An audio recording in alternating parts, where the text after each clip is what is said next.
you to fully in your heart begin to get this word that you plus God is the majority. That I don't care what it is, that you plus God is the majority.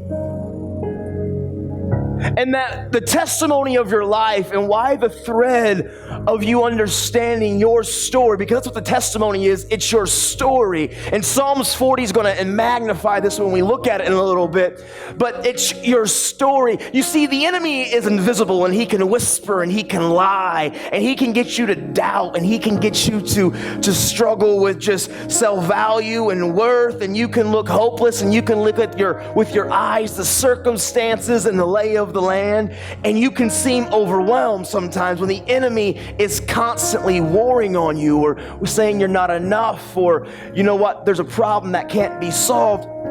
The importance of your testimony is that even though the enemy is invisible and he can lie and he can manipulate you and he can get you to maybe to cast doubts, he can't change what God's done in your past. Your story of what God has brought you through, it's yours, and it's only by the glory of God. God owns that redemption. He owns that restoration. He owns that transformation. He owns how you made it through a circumstance that only by the grace of God you got through. And I would say in here, there's about every one of you, and maybe some of you maybe don't have you're not all in the gospel. You're not all in on this, living this lifestyle surrendered to Christ.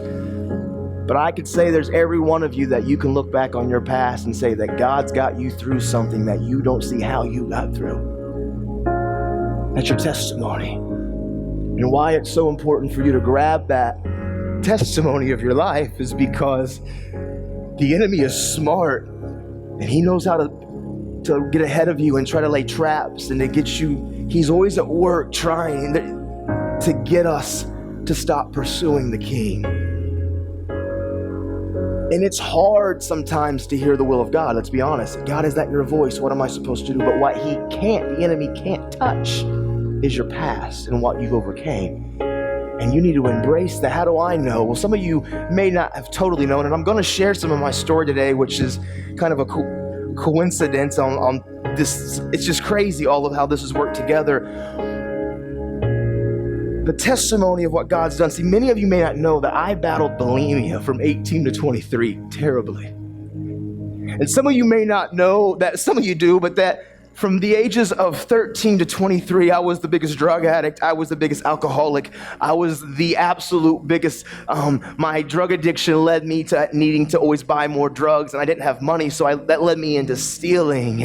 And I battled suicide in high school, where I've had a rope around my throat, and I've battled self-harming in high school. I was a kid that was so angry of my past. When my parents got divorced when I was 13 years old, I ran away from Jesus and grace and God, and I didn't want to hear anything about that. And so for 10 years, I was in the world just trying to find and to fill a void. Because see, we all will have voids if you don't have a relationship with your King. You will worship something. Mine just happened to be drugs and alcohol, and I was picked on, and I was a heavier kid, and I had all of these voids that when I was younger and I had a relationship at youth group and I was in church when I was up to 13, I had good people around me. But when my parents got divorced, I ran from God. And I ran from anything of Jesus because I didn't want to hear about it, because if Jesus was so good, why was my parents being divorced? And so I ran away into the world. I ran into the wilderness. And when I got to high school, drugs and alcohol and partying, I was just trying to fill all these hurts. And I wouldn't face them.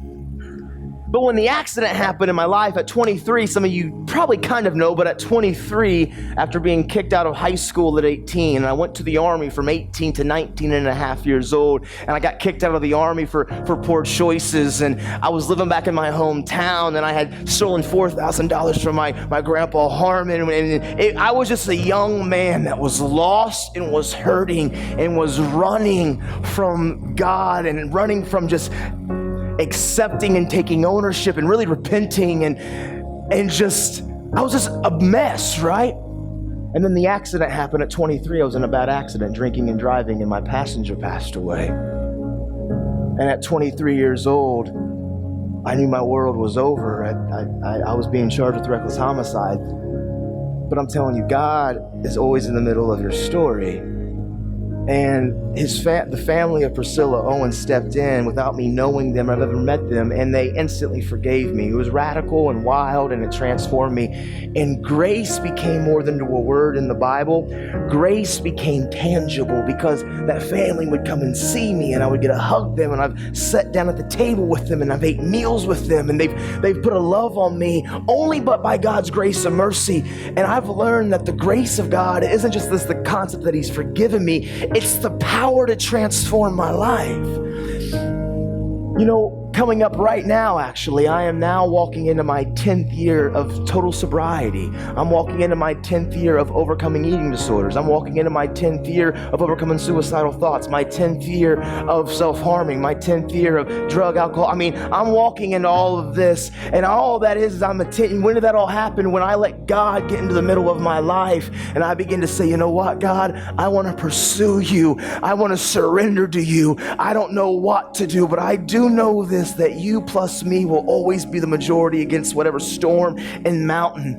And I've been home now for 5 years, and God's done a lot in the last 5 years, and I've recognized the power of that verse, how you overcome the enemy by the blood of the Lamb and the words of my testimony. And I don't love my life to death, and I've overcame the enemy because I'm daily trying to stay surrendered to the grace of God and seek His kingdom. Seek ye first the kingdom of God and His righteousness. And I'm just pursuing the things of God, and I've learned that my testimony is a weapon for me, not against me, and it's what God's done for me, and I share it, and I let people know, and I don't hide the grace of God under a bushel. And you could take my life, because you know what, I'm sealed in eternity, man.